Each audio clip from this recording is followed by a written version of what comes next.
Will those in favour of the draft resolution contained in document S/2024-835 please raise their hand? Algeria just shocked the world by humiliating USA. Watch this. Those against?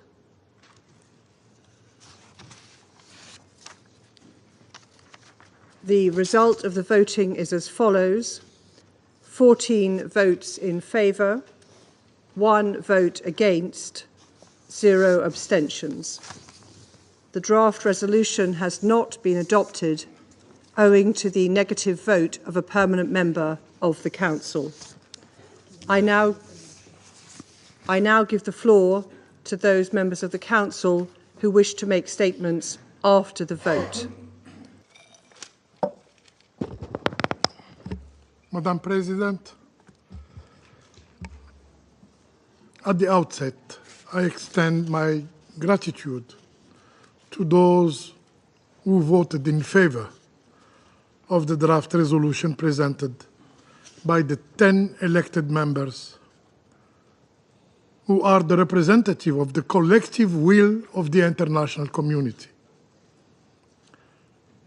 It is a sad day for the Security Council, for the United Nations, and for the international community as a whole. The draft resolution this Council failed to adopt today sought only to break its deafening silence 5 months after the adoption of the Resolution 2735. 5 months during which the Security Council remained idle, remained hand-tied. This text was far from ideal, but it represented the bare minimum that should have united us. Algeria, my country, has consistently called for enforcing Security Council decisions and imposing sanctions on those who defy the collective will of the international community. For this reason, our position was to adopt a resolution under Chapter 7 of the UN Charter. There were significant concessions during negotiations, yet one member chose to block any action from this Council. Today's message is clear. To the Israeli occupying power first. You may continue your genocide. You may continue your collective punishment of the Palestinian people with complete impunity. In this chamber, you enjoy immunity. To the Palestinian people,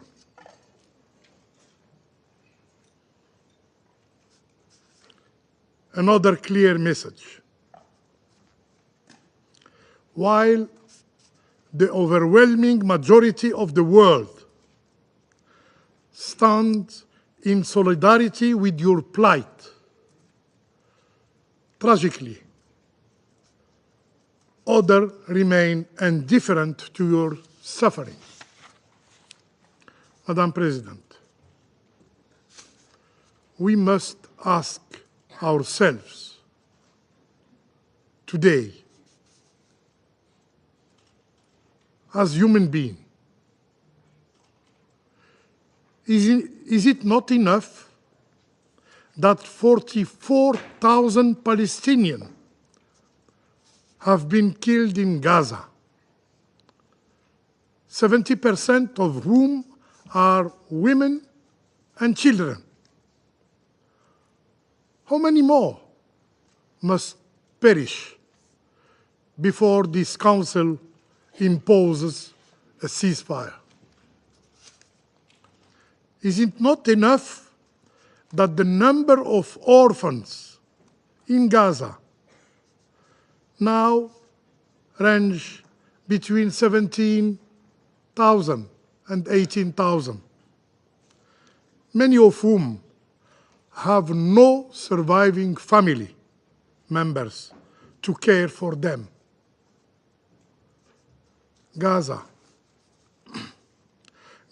once known as a city of children, has tragically become a city of orphans.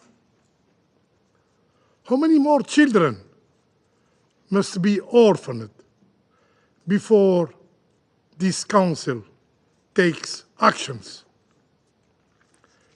Is it not enough that over 170 journalists have been killed in Gaza? And how many more journalists must die before this Council acts? Colleagues, Israel, the occupying power, has killed more journalists in 1 year than those lost in World War II and the Vietnam War combined. Where are those? Where are those who proclaim to be defenders of human rights and freedom of expression?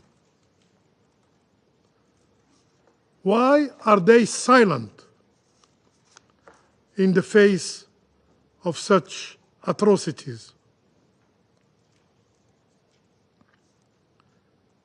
Is it not enough that at least 326 aid workers have been killed?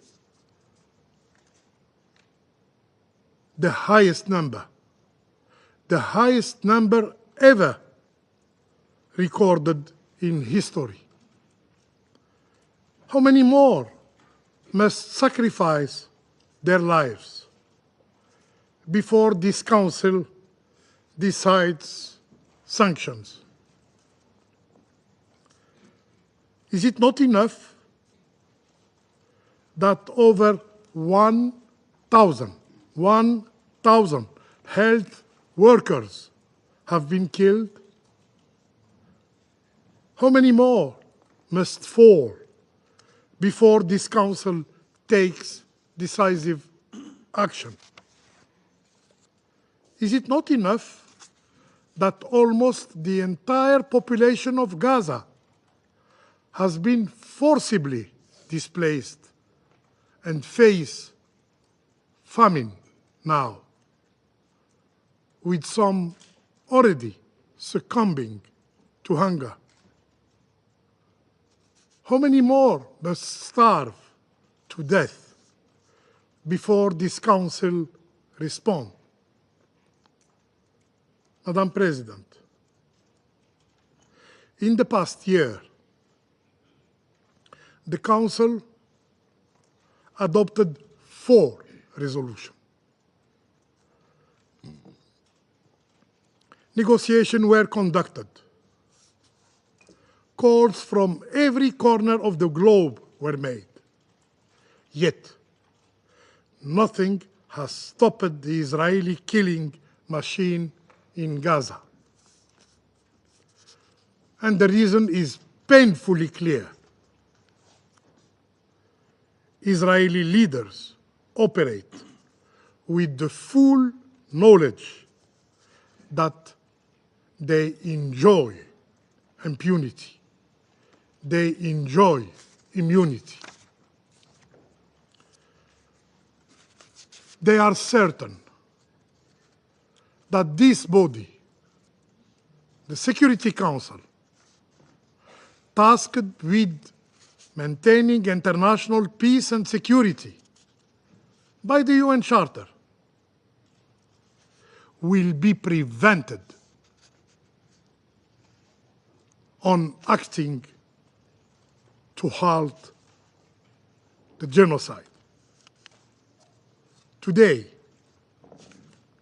we have missed an opportunity. This failure that will have devastating consequences for the international order.